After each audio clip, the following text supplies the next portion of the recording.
I'm here with Tim Lenkiewicz. Tim was a circus performer, amazing circus performer. From that, he's become a circus producer. What's the hardest move that you ever learnt as a circus performer? I think that's a juggling trick. I mean, it sounds simple. You're juggling 5 balls, you throw all 5 in the air, you spin around, you do a pirouette, you catch them and you carry on juggling. But to do that consistently took me about 5, yeah, that's right. Crazy. But to do that consistently took me about 2.5 or 3 years of practice, spending say like 1 or 2 hours every day just on that move. That's some impressive dedication. Yeah, well, I mean, once you've decided that that's your job, then you put the time in. What's your greatest fear growing up? Honestly, I think my biggest fear is boredom. I mean, because we only live once and you've got to use your time as much as, well, for the best thing that you can. And then in 100 years it's finished, you don't get a second chance. So you better make sure you're not bored.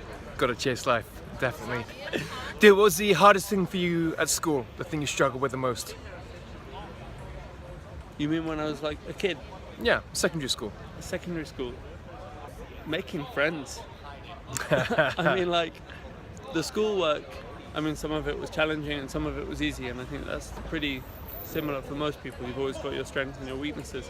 But I found like the social dynamics at secondary school were really hard. I didn't understand any of that. And now as an adult, it all makes sense. But at the time, it was really hard. If you could go back in time, what piece of advice would you give to your younger self to make friends and be better at the social? Chill out. Clearly, dude, you stand out from the crowd, you've walked your own path, you've got your own dress sense, your own flavor, your own style. For young students and young readers out there who do struggle with the confidence to be their own thing, do you have any advice for them? Be brave. It doesn't come down to much more than that, but it's definitely harder said than done. Harder done than said, easier said than done. How important is creativity?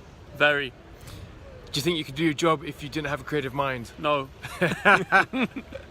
What's the most awkward thing that's happened to you as a circus performer? I once was performing at a hen party and I was juggling and I dropped a ball. That's something that happens. And then the 50-year-old mother of the bride picked it up, dropped it down her dress and said, "You're gonna have to come and get it."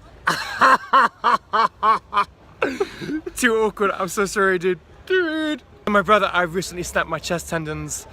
Please up the ante and tell everyone what you managed to do to yourself over the years as a circus performer. Oh, I broke both my ankles, but I didn't know about it until later. Then I broke both my wrists. I did know about that. I broke my Achilles tendon in one of my legs. That meant I didn't walk for 4 months. It took me but a year later I was back on stage again, so that's okay. And recently I've lost 2 of the ligaments in one of my knees on the trampoline. That was about 2 years ago, but now it's fine. So I think nowadays with the NHS and like modern science and technology, most injuries are okay. But I definitely wouldn't advise getting injured if you can avoid it. Definitely not. And my brother, what are you reading at the moment? Right now, I'm reading this. Carries a book with him like a superstar. If any students out there want to follow in your footpath, enter circus, be a circus producer, circus performer, how do they do that? How do I start walking down that road? To be a circus performer, you've got to learn some skills. So wherever you are, there's probably going to be a local gymnastics club or sports acrobatics club or a parkour group or what else? Those kind of physical sports. Also, you could. There's probably a juggling club if you're interested in that. And then there are probably some like official circus classes, which might be one way to start. And then the producing side of it, that's business really. So you need to meet people and put them together and find money and find opportunities to present the work that you're creating.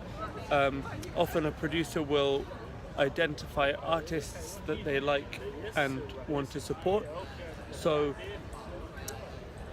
amongst your group of friends, I mean, if you go and check out some acrobatic class or some juggling club or whatever, and you find someone that you think is really exciting, you could offer to support them, create performance opportunities for them, and raise money through sponsorship, through funding applications, through commercial stuff, ticket sales, all that kind of business.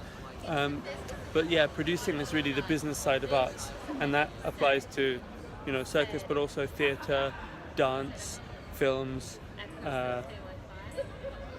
and all the other arts, in fact. Do you have a website, brother? Yeah, I've got two. There's circuit.org.uk, CIRQUIT, which is Circuit Productions, which is my production company, and then wearesquare.co.uk, which is the website of my circus company, Square Peg. If you want to check out Tim's stuff, and you need to check it out, go here. If you want to see some of my students send a book into space, go here.